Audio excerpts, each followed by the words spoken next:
You're busy, I'm busy, let's get to the news, because really, do you need all the preamble and fluff? You really don't. Hello, your child's watching my show. Do they need the fluff? Mother says you don't need the fluff. August 6th, video game news, let's go. Perfect Dark. Now, look, this is exciting news. Jez Corden over at Windows Central says somebody reached out to him and says Perfect Dark is actually coming along really well. No shit, because you've basically teamed up with Crystal Dynamics, who are probably building the whole game. That is great fucking news, man. I love the Crystal team. I know that they are now part of Embracer. I guess they're going to fulfill this deal with Microsoft. Again, $300 million to buy teams and the IP. Microsoft, both Sony and Microsoft dropped the ball on this. Think about this. Think about this. If Perfect Dark works, and it probably will be at worst really solid, given the history and the pedigree of this team making single-player action adventures. Oh my God. And then the people that really birthed it, because those motherfuckers at the initiative couldn't fucking direct traffic, let alone a video game. Come on, that's not nice. I don't really know what was going on, but clearly it wasn't working. And they needed to bring in the big guns with experience. And the big guns come in, they make it. It's a hit. It's great. And then it's so Phil Spencer. That's so Phil Spencer. That's so Phil. Do-do-do-do-do. Coming this fall to ABC. It is so Phil, because it's like, what's going to happen if the game's a big hit? Your team's gone. Embracer's bottom. They're scattered to the winds. What are you going to do now? God damn. Could Microsoft... It's almost like Jim Ryan has a voodoo doll, Phil Spencer, and every time Phil just gets a little fucking taste of it, Jim's just like stabby, stabby, stab. That's right, Jaffe. It feels that way. Why do you sound like kind of like Bill Clinton? Oh, shut up, Jaffe. It hurts me. Here it is. I got it direct from my Sony contact. This is the official Phil Spencer voodoo doll. Every time Phil gets a little bit of inertia, Jim Ryan's just like smashy, smashy, smash, smash, smashy. Look at that. It's a real voodoo doll. I got it in New Orleans. I said, make me a Phil Spencer. Jesus fucking Christ, man. Even if they have a hit, it's a one-off. It's a one-off because they shat the bed. It's annoying. It's fucking annoying. Square Enix gave some data this week on their earnings call about their future and their studios. This is from David Gibson, Japan-based games analyst, numbers analyst, what have you. He says, Square is looking to sell stakes in its studios to others to improve capital efficiency. They're basically looking at, sounds like, for co-producers. So if Sony comes in and says, you guys want to make a full 3D first-person Chrono Trigger remake, we'll fund half of it, but of course it'll be exclusive. So the days of Square being exclusive to one box could still very much be in play and happening. Gibson noted, in his estimation, Square Enix's decision was extraordinary, because with the sale to Embracer, the publisher should have more than enough money to meet its needs without having to sell stakes in its existing studio. Why would they need to be knocking on Sony's door or trying to get people to come in and co-finance with them? I don't know. Dave Gibson, who gets paid to think about this nonsense, doesn't know either. There was a little bit more hints, clues, as detectives say. The game is a clues to suggest why Square Enix sold these companies to begin with. Speaking to investors during a recent call, the one we were just talking about, Square made the peculiar suggestion, this is reporting from Metro UK, that they did the sale because they were worried that the games would cannibalize other Square Enix sales. That's weird. They were worried that Guardians of the Galaxy was going to cannibalize sales for Final Fantasy. The reporter says if Crystal Dynamics and Eidos were costing more money than they were bringing in, that's all the reason any business would need for getting rid of them. Okay, I agree with that. But then the follow-up, the conclusion to the whole article says, indeed, it also explains why they were sold for so little. Because the implication of that is once Square shared their books with potential buyers, rather than just going, hey, this is a great crew and a great group of IP, once they actually saw the numbers, they said, oh, hell no. So Sony walked away, Microsoft walked away. I've never heard that anyone else was looking. I haven't heard anybody saying that there were companies circling Crystal Dynamics and Eidos and all that. Because if you're Sony or you're Microsoft, like we just said, Microsoft can go in for a song, get Crystal Dynamics, even if their management sucks in terms of making money. They're an astounding crackerjack group of developers. Take those guys, fold them in, and make them the perfect dark machine. I don't know. The game is still afoot. Remember the game Scorn? 2016 it first entered gaming's consciousness. It was a Steam greenlight thing before they got rid of that. Then it goes to Kickstarter 2017. Then it goes silent until 2020 when we hear about it at an Xbox showcase. We're an exclusive title for Xbox, they says. If you don't remember what Scorn is the HR Giger, kind of a shooter, but more of, it's starting to sound like an adventure action game sort of thing. It's coming out finally October 21st. It is a Xbox exclusive, maybe. The team has said when they are asked about PlayStation specifically, they say, oh, we can't really talk about PlayStation. Does that mean they can't talk about PlayStation ever? Does that mean they can't talk about it right now? That answer sounds to me more like this is a timed exclusive, but we'll see. I mean, you don't go to Insomniac and go, hey, is Ratchet coming to Xbox? And Ted goes, well, that's my Ted voice.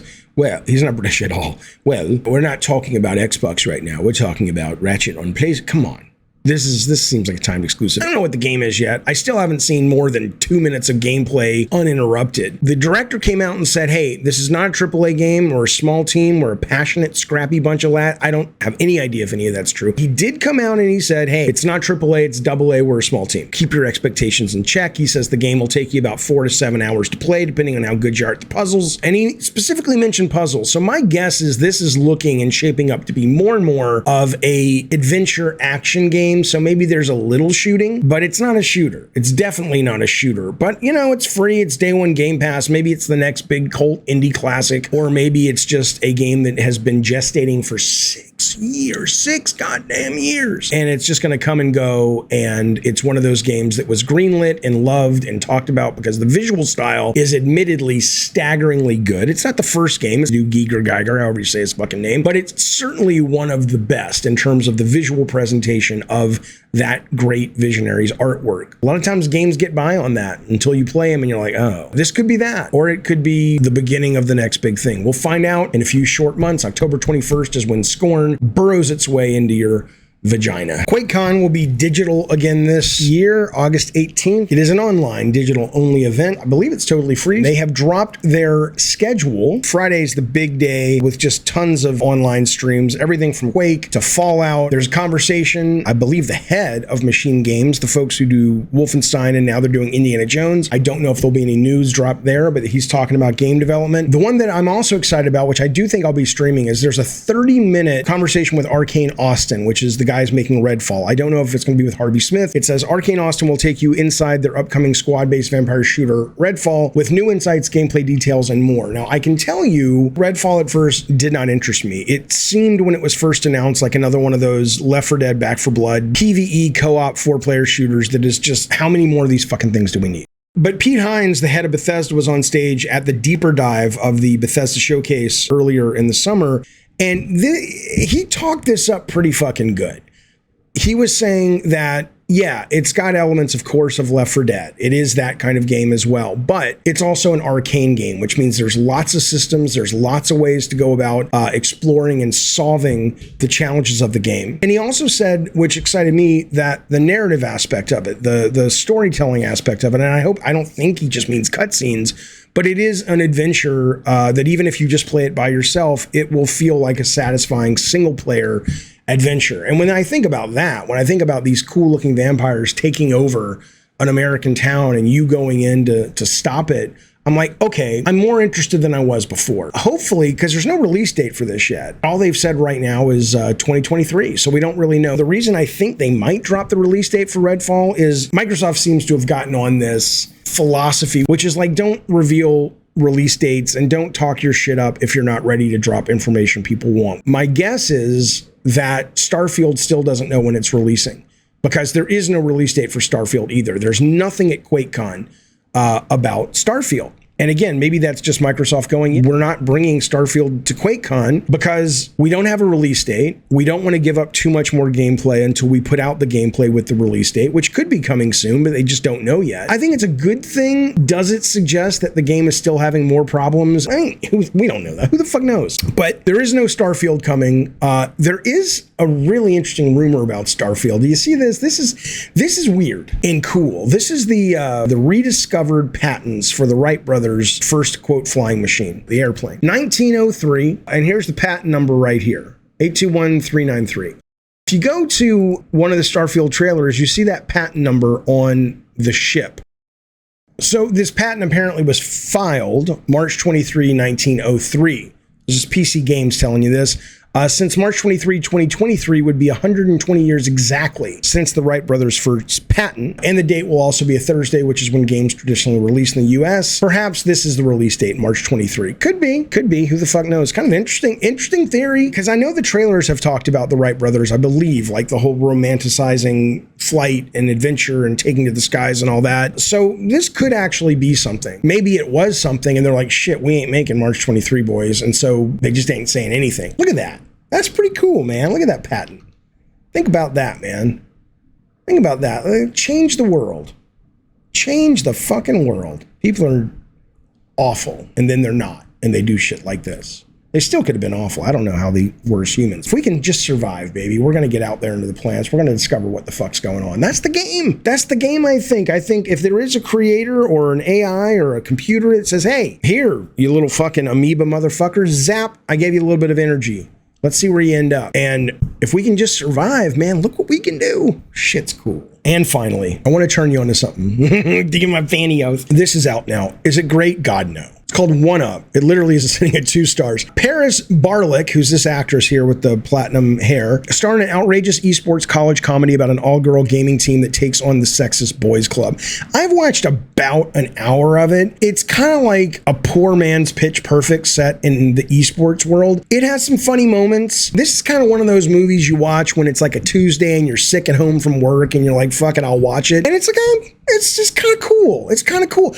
It's not like this weekend if you have a chance to watch Prey, the Predator motion picture show, or you have a chance to watch this. Don't watch this. But it's just dumb. It's kind of like a stoner comedy. It wants to be funnier than it is. It wants to be Pitch Perfect. It's clear they've kind of used that as a template. It's one of those movies to keep in your head. Keep it back there like, oh, Jeffy said that was kind of stupid and fun. That's what it is. It's stupid and fun, and it's about video games. And it gets a lot of things about video games right. So it's not like, you know, a bunch of people came in and made a movie about games, didn't know shit about games. That is your super fast news because you're busy and I'm busy. Really? You need a sign off from me? How about just bye? Fucking